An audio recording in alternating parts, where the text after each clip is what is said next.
Moxley, please. Save us. Gwendolyn's voice was a fragile, trembling ghost of the woman who once ruled Chicago. We lost the house.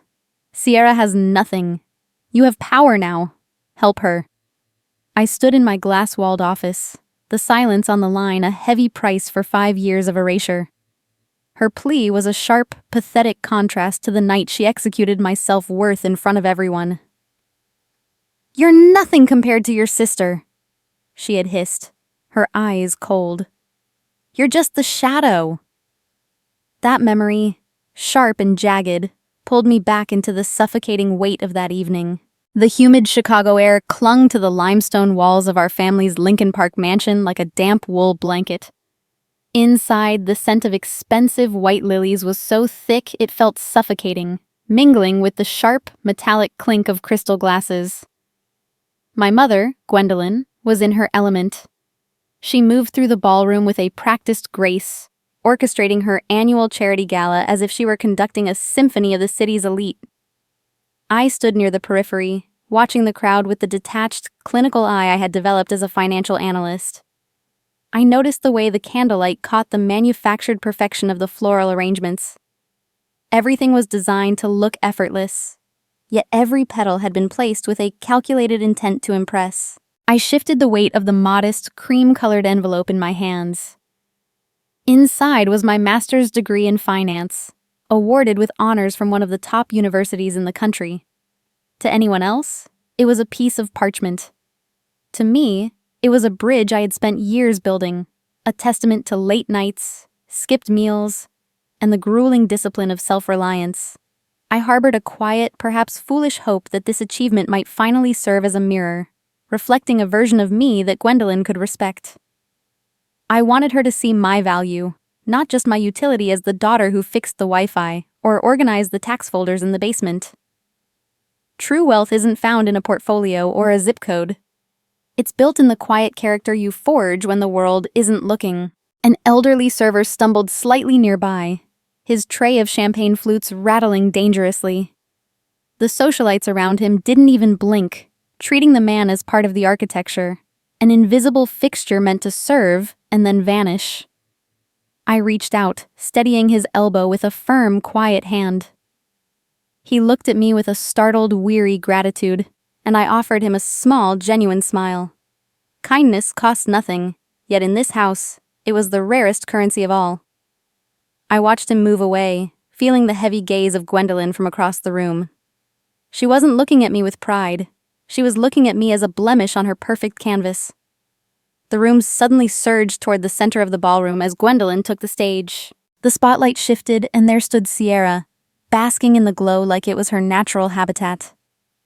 My mother had just presented her with a Lifestyle and Influence Award, a shallow accolade Gwendolyn had essentially purchased through a series of generous donations to a local foundation. Sierra's joy was performative, a series of practiced tilts of the head and artificial laughs that resonated with the hollow ring of a cheap bell. She looked like a diamond under the high-intensity lights, but I knew the structure underneath was brittle.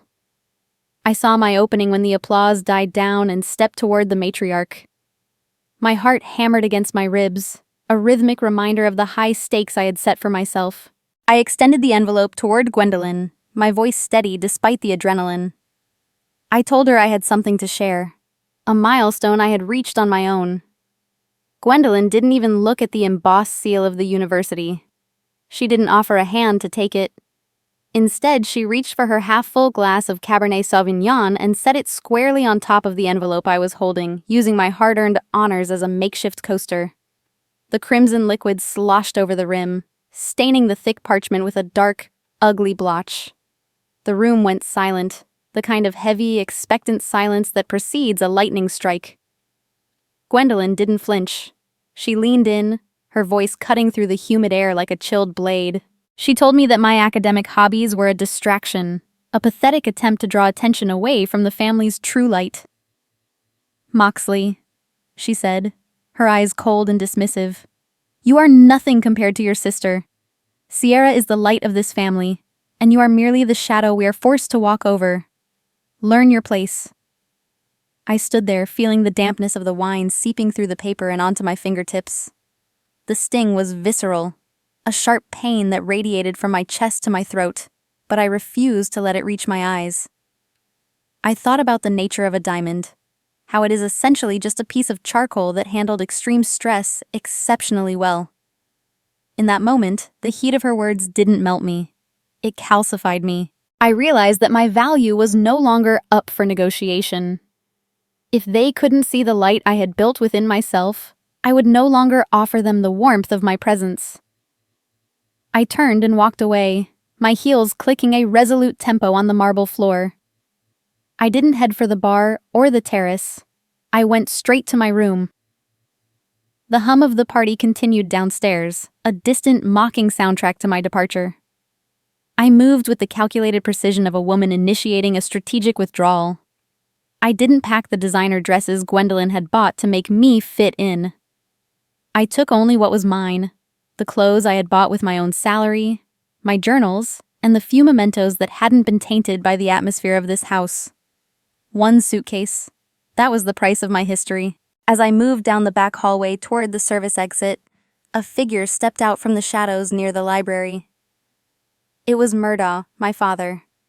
His eyes were downcast, filled with the heavy, stagnant regret of a man who had traded his spine for a comfortable seat at Gwendolyn's table. He looked at the suitcase, then at me, but he said nothing. He didn't have to. His silence was a roar of complicity. I stopped in front of him, feeling a sudden, profound wave of pity. I reached out and placed a soft, forgiving hand on his shoulder. "I don't hate you, Dad," I whispered, the words feeling like a release of air from a pressurized chamber. "But I can no longer breathe in a house built on lies. I have to go before the paint starts to peel." He didn't look up, but his hand trembled slightly near his side.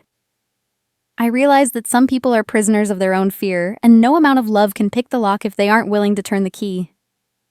Sometimes the most powerful thing you can say is absolutely nothing, and leaving isn't an act of betrayal, it's the final act of self-preservation. I stepped out into the humid June night, the heavy scent of the lilies finally fading as the smell of the city took over. The iron gates of the estate clicked shut behind me with a finality that echoed in the empty street. I walked toward the curb, the weight of the suitcase feeling lighter with every step I took away from that limestone cage. I could still hear the faint echoes of Gwendolyn's laughter drifting from the ballroom, a hollow sound that seemed to chase me into the dark. She was celebrating her golden child, completely unaware that she had just lost the only daughter who had been holding the foundation of their crumbling world together. The humid night air had vanished, replaced by a biting Chicago wind that swept across the limestone driveway. Snow began to fall in heavy, wet flakes, sticking to the collar of my coat and the handle of my solitary suitcase. Behind me, the warmth of the gala was a fading amber glow, but the laughter I heard earlier felt miles away. I reached the service gate, my boots crunching on the fresh powder, only to find the path blocked. Gwendolyn stood there, a dark silhouette against the white storm, her designer heels sinking into the slush. She wasn't there to say goodbye. She was there to close a deal. In her gloved hand, she clutched a thick legal folder, her face set in a mask of cold, aristocratic fury. "You aren't going anywhere, Moxley," she said, her voice barely a whisper above the wind. "Not until we settle the accounts." She thrust the folder toward my chest, the paper crinkling under the pressure. I opened it to find an itemized bill, a grotesque ledger of every cent spent on my existence over the last 22 years. Tuition, clothing, medical bills. It was all there, calculated with the heartless precision of a corporate liquidation. She called it a nurturing fee, a total of $150,000. She even included a surcharge for the brand damage my lack of social grace had supposedly cost the family. It was the ultimate extortion, a mother demanding a ransom for a daughter's freedom. I stared at the lines of numbers, feeling a wave of indignation that burned hotter than the freezing wind. To Gwendolyn, I was never a child to be loved. I was an underperforming asset with a failed return on investment. It is a bitter truth to accept that some people see family not as a sanctuary, but as a business transaction where the dividends are paid in loyalty and silence. Greed has a way of turning blood into ink, and at that moment, she was looking for a signature to secure her bottom line. I looked into her eyes and saw nothing but the hollow hunger for control. I took the pen she offered, my fingers steady despite the cold. I didn't sign out of fear or a sense of obligation. I signed because I knew this was the purchase price for my soul. I was buying my autonomy, paying a premium to ensure I never owed her another second of my life. A debt born of malice holds no weight in the eyes of a higher justice, but it serves as a powerful boundary for the person who pays it. I handed the folder back to her, my expression as blank as the snow at our feet. The transaction was complete. I had officially bought my way out of the shadow. The gate clicked open, and I began to haul my suitcase toward the street. The sound of the wheels on the icy pavement was the only rhythm in the desolate night. Just as I reached the edge of the property, a figure emerged from the shadows of the old oak trees. It was Murdaugh, my father, his shoulders hunched against the wind. He was trembling, not just from the cold, but from the weight of his own shame. He didn't look at my face. He couldn't.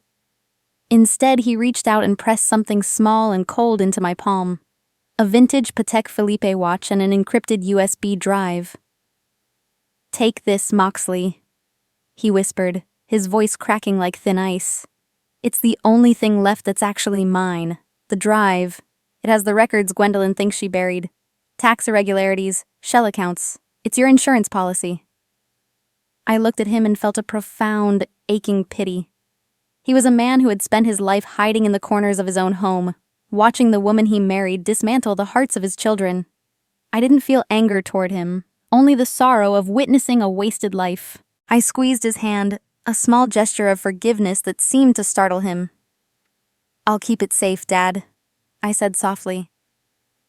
I understood then that some people stay in toxic places because they've forgotten the way out.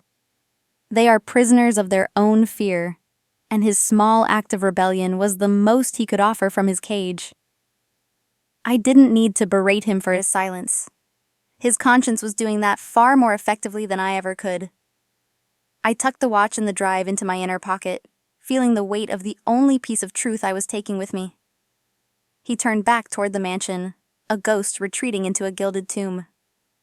I continued my trek toward the L train station, the snow falling faster now, blurring the lines of the opulent Lincoln Park estates. I stopped for a moment under a flickering street lamp to catch my breath and looked down at the watch. It was a relic from a different era, a time when our family name meant something more than a social media caption. It represented a heritage that had been pawned off for status, a legacy I would now have to reclaim through my own sweat and merit. The cold felt different now. It wasn't an enemy, but a cleansing force, stripping away the layers of pretense I'd lived under for so long. Success is often called the best revenge, but as I stood there in the dark, I knew that wasn't true. Peace is the only revenge that matters. Walking away from people who refuse to see your value isn't a loss. It is the ultimate gain. I adjusted the handle of my suitcase and felt a surge of steely resolve. I had $150,000 of debt over my head and nothing in my pockets but a watch and a drive, but for the first time in 22 years, I belonged to myself. The path ahead was uncertain, but at least it was mine to walk. The train pulled into the station with a screech of metal on metal, a cinematic roar that drowned out the ghosts of the mansion. I boarded the empty car, the fluorescent lights flickering overhead. I didn't look back at the skyline or the limestone prison I had left behind. I sat by the window, watching the city blur into streaks of gray and white. I was starting with nothing, a daughter erased by her own mother, but I had the truth in my pocket. As the doors hissed shut, I knew the house of cards in Lincoln Park was already starting to sway, even if Gwendolyn couldn't feel the wind yet. The transition from the icy streets of Chicago to the relentless hum of Manhattan was more than a change of geography. It was a rebirth. 3 years have passed since I sat on that train, clutching a stained envelope and a borrowed watch. Now, I stand in a high-rise office overlooking the financial district, the glass walls vibrating slightly with the pulse of the city below. My life as Moxley, a senior risk analyst, is a masterpiece of hard-won discipline. I built this sanctuary from nothing, working double shifts and surviving on black coffee until my bank account finally reflected my worth. I had even paid off Gwendolyn's nurturing fee 6 months early, wiring the final cent not out of love, but to ensure she no longer owned a single cell of my body. The world breaks everyone, but I chose to be one of the ones who grew back stronger in the shattered places. My studio apartment is small, yet it is mine. Every book on the shelf and every quiet meal I prepare is a testament to the peace I fought for. I've learned that true luxury isn't found in a Lincoln Park mansion. It's the ability to say no to people who drain your spirit. This morning, I spent an hour mentoring a junior intern, watching her eyes light up as I explained the nuances of forensic auditing. Intelligence without empathy is just a cold, hollow machine, and I refuse to let my family's cruelty turn me into one. I am a woman of substance now, a far cry from the shadow they tried to bury. That's how the rebuilding usually goes. One brick of self-respect at a time. The calm shattered at 10:42 a.m. I was running a routine credit sweep required for my top-tier security clearance, a process I've done dozens of times. But this time, the screen didn't return a clean bill of health. Instead, a series of red flags began to bleed across the monitor. Delinquent high-interest loans, unpaid bills from a boutique aesthetic surgery clinic in suburban Chicago, a default notice for a luxury vehicle I never drove. My breath hitched, my knuckles whitening as I gripped the edge of my mahogany desk. The anomalies weren't just errors. They were a trail of breadcrumbs leading straight back to the house of cards I thought I had escaped. I dug deeper, my fingers flying across the keys with a frantic, analytical precision. The realization hit me like a physical blow to the stomach. Sierah hadn't just moved on. She had moved into my identity. She had been using my social security number to fund a lifestyle her lifestyle consulting brand couldn't support. The surgery bills alone were staggering. Rhinoplasty, fillers, high-end skin treatments, all billed to Moxley. She was literally carving a new face for herself using the credit I had bled for. While I was rebuilding my soul in New York, my sister was wearing my name like a second skin, a parasite feeding on the life I had worked to save. Identity theft within a family is a special kind of hell. It's a legal nightmare of he said, she said that most investigators shy away from. But Sierra forgot one thing. She was stealing from a risk analyst. My meticulous record-keeping, the same trait Gwendolyn used to mock, was about to become the hammer that smashed her facade. I saw the dates, the IP addresses, the forged signatures that mimicked my handwriting from years ago. She assumed I was still the quiet, invisible girl who would swallow the hurt to keep the peace. She didn't realize that the girl died in the snow 3 years ago. If someone tried to steal the very foundation of your life, would you stay silent to protect their image? Or would you speak to protect your soul? I didn't call her. I didn't send an angry text to Gwendolyn. Instead, I sat in the dim light of my apartment that evening, the vintage Patek Philippe watch on the table beside me. Its steady ticking was a reminder of the insurance policy Murdaugh had placed in my hands. I began compiling a forensic file, documenting every fraudulent charge with a surgeon's cold efficiency. I wasn't acting out of revenge. I was acting out of necessity. A bridge should only be burned if the other side is already on fire, but a boundary must be built with iron when someone attempts to erase your existence. I felt a fierce, protective instinct for the woman I had become. I contacted a specialized attorney before the sun rose, providing him with a digital mountain of evidence. We initiated a total freeze on the accounts, effectively cutting off Sierra's financial oxygen without a single warning. I watched the send icon flicker on my screen as I submitted the formal disputes to the credit bureaus. My hands were finally steady. I was no longer the victim of their narrative. I was the architect of my own justice. I wasn't just disputing a bill. I was reclaiming my name from the person who thought it was hers to spend. I didn't know what was waiting for me next, but I knew I was ready. As the documents uploaded, I looked out at the New York skyline, the first light of dawn catching the glass of the skyscrapers. Back in Chicago, Sierra was likely waking up in her borrowed luxury, unaware that the credit line that bought her morning latte had just been severed. The wind I felt 3 years ago had finally reached Lincoln Park, and this time, it was carrying the weight of the truth. I had spent a lifetime being told I was nothing, but as I closed my laptop, I knew that being nothing meant I had nothing left to lose. And that made me the most dangerous person Gwendolyn had ever met. The digital world has a terrifying way of making the distance between New York and Chicago vanish. From my desk in Manhattan, I watched the slow-motion car crash of my family's finances through a series of glowing spreadsheets and court filings. It had been 5 years since I dragged my suitcase down that limestone driveway, and 1 year since I first discovered Sierra had been wearing my identity like a stolen mink coat. The architecture of their deceit was finally buckling under the weight of its own hollow pillars. In the risk assessment world, we call this a total systemic failure. In the real world, it's just the inevitable bill coming due. I sat in silence, the blue light of the monitor reflecting in my eyes, as the notice of default for the Lincoln Park mansion flickered onto the screen. It was as if I were watching a ghost haunt its own grave. There is a fundamental American truth that my mother never grasped. You can borrow time with a clever lie, but the interest rate of reality eventually becomes unaffordable for everyone. Sierra's lifestyle brand had been exposed as a fraudulent shell, a Ponzi scheme of vanity and leased luxury. I felt a strange, solemn clarity as I watched their world dissolve. I didn't feel the surge of triumph I expected. Instead, I felt the heavy gravity of natural consequences. I reached out to a legal aid clinic in Chicago, making a significant, anonymous donation. I wanted to help those genuinely displaced by predatory greed, the very kind my sister had perfected. My assistant asked why I wasn't celebrating the downfall of my competitors. I told her that a person's true north is rarely found in a mirror, but in the shadow they cast for others to rest in. I chose to be a protector of value, not a seeker of petty revenge. The atmosphere in Lincoln Park that Tuesday morning was a cinematic study in contrast. Gwendolyn was hosting a desperate afternoon tea, a final, pathetic attempt to convince the neighborhood's elite that the rumors of their ruin were greatly exaggerated.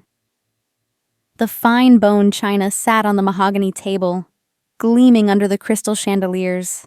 Then came the sound that ends all pretenses.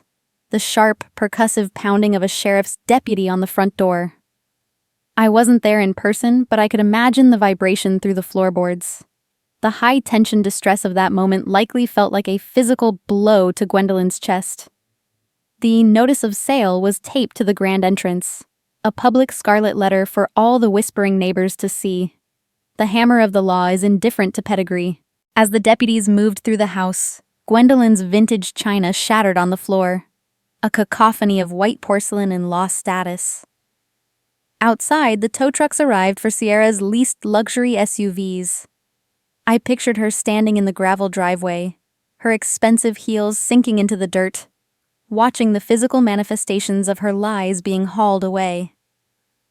Murdaugh sat on a single trunk on the sidewalk, looking like a man who had finally run out of places to hide. I felt a twinge of genuine sorrow for him. It wasn't for the loss of the limestone or the marble. It was for the loss of the family that could have lived inside those walls if they hadn't been so busy pretending to be something they weren't. The transition from the Gold Coast to Cicero is a descent that no amount of pride can cushion. Within 48 hours, they were forced into a cramped, 2-bedroom unit in an industrial warehouse district. The air there doesn't smell like lilies. It smells of diesel, wet asphalt, and the metallic tang of industrial exhaust. The walls were thin enough to hear the neighbors' arguments, and the peeling wallpaper was a constant reminder of their new status. Gwendolyn apparently spent the first night raging against the injustice of the system. Watching the public records update from my office, I knew the only real injustice was the 5 years of peace I had lost while they lived in luxury on my stolen credit. I looked around my own loft in Manhattan. It was modest compared to the mansion, but every brick was paid for with my own sweat. I understood then that a house is just a building, but a home is the place where you don't have to hide who you are or what you owe. The quiet power I had been building wasn't about the size of my bank account.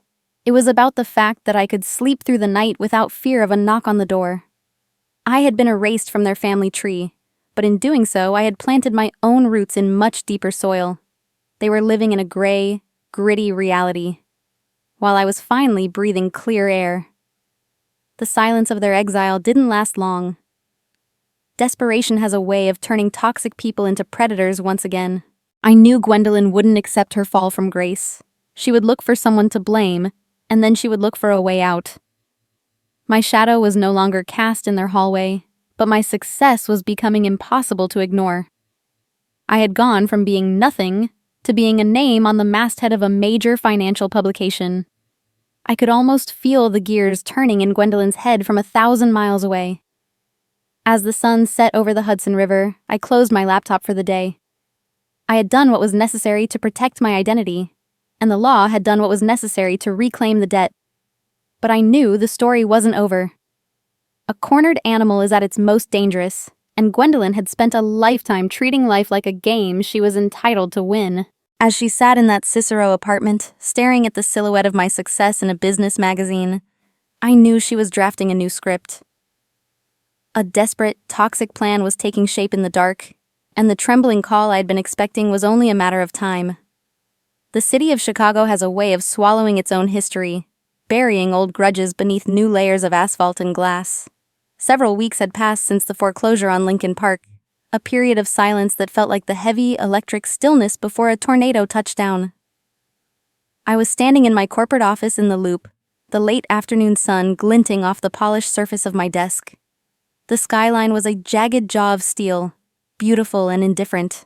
Then, my private line vibrated, a low, rhythmic hum that felt out of sync with the quiet hum of the building. I looked at the screen. It was a number I hadn't seen in half a decade, one I thought had been permanently deleted from the grid of my life. I picked it up, my voice as steady as a surgical blade, refusing to let the ghost on the other end hear the ghost in my chest. The voice that answered wasn't the sharp, aristocratic instrument Gwendolyn once used to command a room. It was shaky, a drywell sound that had been stripped of its venom and its pride. She sounded small, like a child lost in a supermarket. She didn't lead with an apology. She led with a demand disguised as a desperate plea.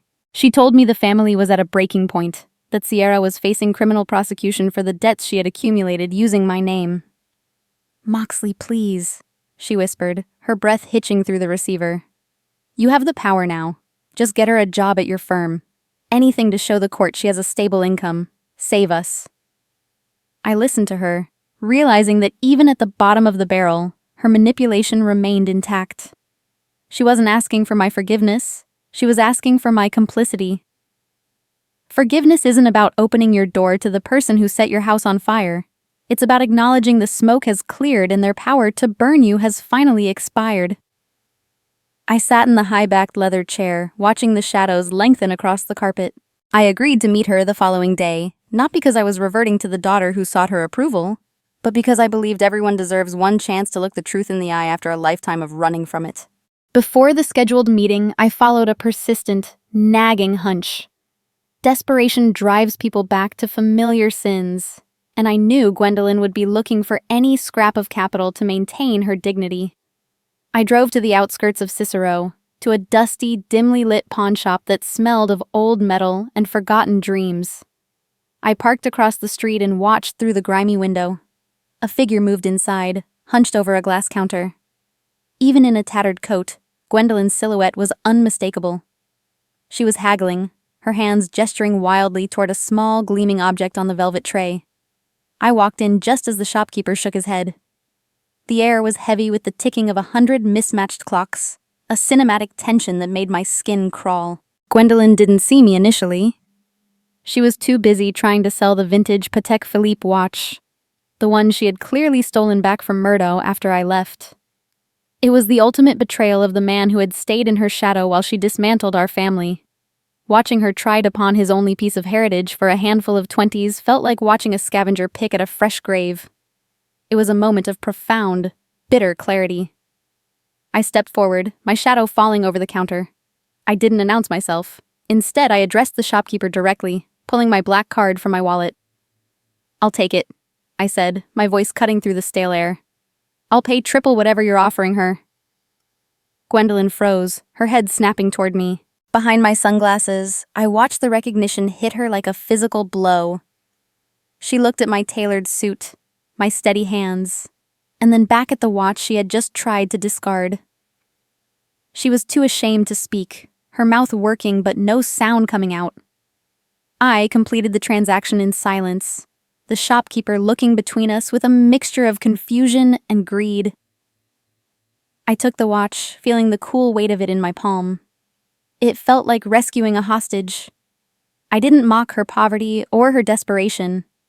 Instead, I looked at her with a quiet, devastating mercy. Value isn't something you haggle over in a dusty shop. It's something you protect with your life. By buying back my father's legacy, I was proving that the things she thought were disposable were the only things that ever truly mattered. Sometimes you have to buy back your own history to realize it was never really for sale. We walked out onto the cracked sidewalk of the industrial district. The wind was whipping up dust and the smell of diesel. Gwendolyn stood there clutching her purse to her chest, looking like a shattered porcelain doll that had been glued back together poorly.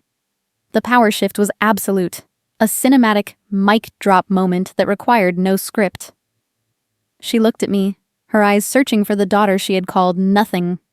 But all she found was the woman who now held the keys to her husband's dignity and her other daughter's freedom. The silence between us was a wall that no plea could climb. I reached into my bag and pulled out a single, crisp business card. It wasn't an offer for a vice presidency or a corner office. I handed it to her, my expression as unreadable as a bank vault. "Tomorrow morning," I said, my tone clinical. 9 a.m. Tell Sierra to meet me at the corporate headquarters loading docks. Not the lobby, the docks. Gwendolyn blinked, confused by the location but too desperate to question it. She took the card with a trembling hand, her fingers brushing mine for a fraction of a second, a cold, hollow contact that felt like a distant memory. I leaned in, my voice low and resolute.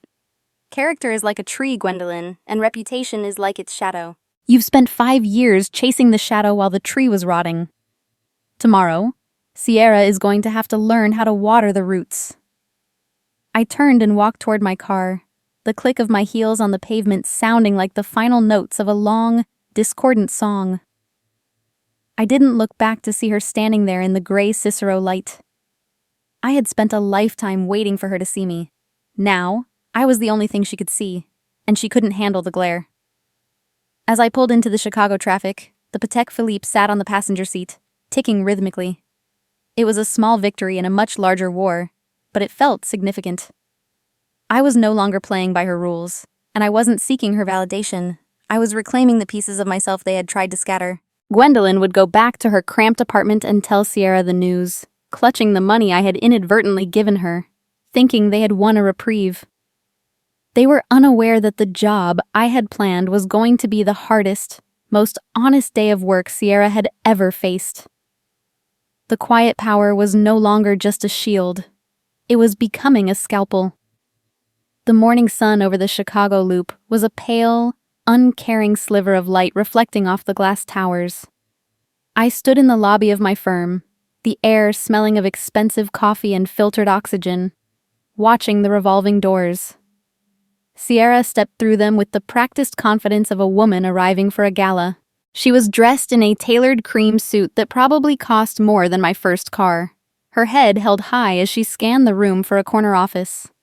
When she saw me, her lips curved into a triumphant, parasitic smile. She assumed the trembling call from Gwendolyn had worked, that I was finally folding, ready to hand her the status she had always felt entitled to. I didn't return the smile. I simply signaled her toward the elevators, my face as unreadable as a bank vault. As the doors slid shut, Sierra began to chatter about synergy and executive management, her eyes fixed on the glowing numbers of the penthouse floors. I watched her reflection in the polished brass, feeling a cold, clinical detachment. When the elevator reached the lobby, I didn't let the doors open. Instead, I bypassed the security lock and pressed the button for the sub-basement. Sierra's chatter died instantly as the car began its long, humming descent into the bowels of the building. The air grew cooler, the scent of lavender replaced by the stale, metallic tang of industrial machinery. We were leaving the world of optics and entering the world of consequences. The doors opened to a windowless hallway lit by flickering fluorescent tubes. I led her to a heavy steel door labeled Document Destruction and Data Disposal.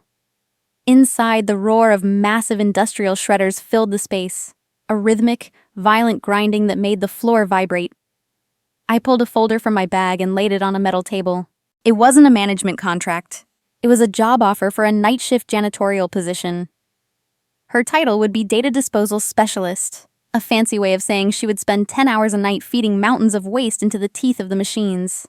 "Moxley, what is this?" Sierah shrieked, her voice barely audible above the machinery. "This is a joke. I'm a consultant. I'm meant for the upper floors." I looked her directly in the eyes, my voice low and unwavering. I told her that since she spent 5 years specializing in destroying my financial life, it was only fitting she start her career by cleaning up the company's waste. "A person who has never sweat for a dollar will never know how to respect one," I said. "This isn't a punishment, Sierah. It's the first honest opportunity you've ever had. You can sign it and earn a legal paycheck, or you can walk out and wait for the police to knock on your door in Cicero." I watched the tears of fury well up in her eyes, but I didn't feel the surge of pity I might have years ago. My stoicism was a shield forged in the very fires they had set. I wasn't mocking her. I was offering her a baptism of labor. Redemption isn't found in hashtags or social status. It's found in the quiet, grueling humility of a job well done. She looked at the contract, then at the grimy basement walls, and finally at me. For the first time in her life, she realized that her beauty and her lies were useless here. She signed the paper with a shaking hand, her golden child identity finally disintegrating in the cold basement air. The satisfaction of that moment was short-lived. By mid-afternoon, my phone began to pulse with a relentless, jarring rhythm. My email inbox was flooding with alerts from the Chicago Insider, a local tabloid known for its thirst for scandal. Gwendolyn, realizing her parasitic hold on me was truly broken, had chosen to burn the house down rather than live in its basement. She had provided the press with a fabricated, heart-wrenching narrative. The headlines screamed, "Financial tyrant. High-flying exec abandons starving parents and enslaves sister in basement." There were photos of Gwendolyn looking frail in her Cicero apartment, and a shot of Sierah crying outside our building. The toxic counterstrike was precise. My mother had weaponized her own failure, turning her daughter's success into a crime. A lie can travel halfway around the world while the truth is still putting on its shoes, and in the digital age, the lie moves even faster. By the time I was called into an emergency meeting with the HR director and the board, the story had gone viral. I saw the doubt in my colleagues' eyes. The people who had respected me just hours ago were now looking at me as a potential PR nightmare. My family would rather see me ruined and unemployed than see themselves as wrong. I sat in my office after the meeting, the lights dimmed against the gray Chicago twilight. I didn't panic. I didn't cry. Instead, I opened the safe in the corner of the room and pulled out the forensic file I had been building since the night I left Lincoln Park. I had the identity theft records, the nurturing fee extortion contract, and the digital evidence from Murdaugh's USB drive. Years of their tax fraud and shell company maneuvers. I had spent a lifetime shielding them, protecting the family name, even when it was strangling me. That loyalty ended today. When someone demands your blood after you've already given them your sweat, you don't offer a bandage. You offer the truth. My phone chimed with a text from Gwendolyn. It was a single, gloating line. "Give us $2 million and we'll tell the reporters we were mistaken. It's a small price for your career." I stared at the words, feeling a fierce intellectual clarity. Her greed was so predictable it was almost boring. She thought she was holding me hostage, but she had merely handed me the rope I needed to tie the knot. Silence is a weapon when used by the oppressed, but for the architect of a new life, the truth is a shield that never breaks under pressure. I wasn't just a daughter anymore. I was a strategist, and I had the ultimate hand. I began drafting the press release for the following morning, attaching the scanned documents of their crimes. I felt a strange, quiet power as I hit save. For the first time, I wasn't afraid of what they would do. I was focused on what I was about to finish. The family that never once tried to save me was about to meet the woman they had accidentally created in the dark. As I prepared the evidence for the public eye, I understood that sometimes you have to lose the version of the family you wanted in order to save the person you were meant to be. I didn't know how the public would react, but I knew I was done pretending. The dawn of the final confrontation arrived with a crystalline stillness that felt like a sharp intake of breath. For years, I had been the silent observer of my own erasure, a ghost in the limestone halls of Lincoln Park. But as I stood in the high-tech press room in downtown Chicago, the air humming with the static of a dozen microphones, I was no longer a shadow. I was the source of the light. The sound of camera shutters clicking in rapid succession felt like a firing squad, but I didn't flinch. I had spent a lifetime being afraid of Gwendolyn's voice. Now, the world was waiting to hear mine. I didn't step onto that podium to defend my reputation. I stepped up to present a financial audit of a family. With a steady hand, I displayed the nurturing fee contract Gwendolyn had forced me to sign 5 years ago. The cold, itemized price tag she placed on my existence. I played the recorded audio from Murdaugh's USB, his trembling voice revealing the tax shell games, followed by the digital trail of Sierra's identity theft. The invoices for her plastic surgeries, the fraudulent loans, the bank alerts. It was all there, projected in high definition for the world to see. Character is what you do in the dark, while reputation is just what people think they see. My mother sold her character to polish a reputation that had finally shattered. The cinematic impact was total. The tabloid reporters who had arrived hungry for a story about a tyrant daughter fell into a stunned, hollow silence. They realized they hadn't been reporting on a family drama. They had been weaponized by the very villains of the script. I remained stoic, the only adult in a room full of noise. I didn't feel the heat of anger, only the cool, refreshing rain of justice. Have you ever stood in the center of a storm and realized that the wind no longer has the power to move you? That is the moment you truly become free. In a private room after the conference, Gwendolyn and Sierah attempted one last, desperate manipulation. They spoke of family loyalty and second chances, their voices high and frantic. I didn't argue. I simply presented them with a release of liability and severance agreement. I informed them that I had legally purchased the old Lincoln Park mansion through a holding company. The color returned to Gwendolyn's face for a fleeting second, until I told her she would never set foot in it again.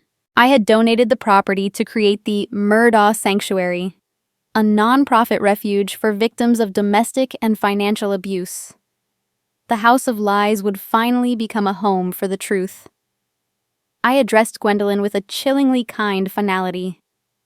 "I don't hate you," I said, my voice barely above a whisper. "Hatred requires an investment of energy that you no longer qualify for.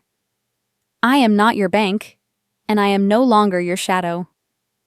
I left them with a small monthly allowance, a modest safety net tied strictly to Sierra's continued employment at the data disposal facility. Justice isn't about cruelty. It's about the surgical removal of a toxic limb so the rest of the body can finally heal.